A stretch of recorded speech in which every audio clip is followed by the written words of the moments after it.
Good morning. My name is Jeff Brown, and I live in the beautiful Napa Valley.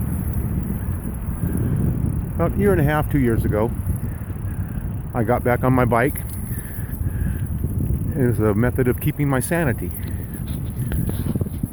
and trying to get healthy.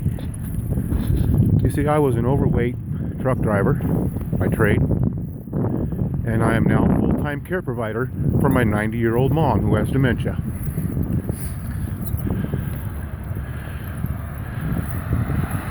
And to keep my sanity and to keep my health so I can take care of her, I started riding a bike and going to the gym. And in doing so, I've lost 95 pounds and no longer need my blood pressure medication or my antidepressants. This is all a good thing. If it wasn't for my bike, which, by the way, is just a cheap $200 Walmart special. And yes, I've been lucky. I haven't killed myself or destroyed my bike because I do take it off-road despite the warning sticker. But winning this bike that Dodie built would be a blessing.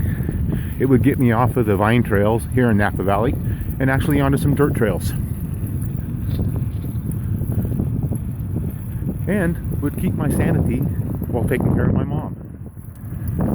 Thank you for your consideration. From Napa Valley.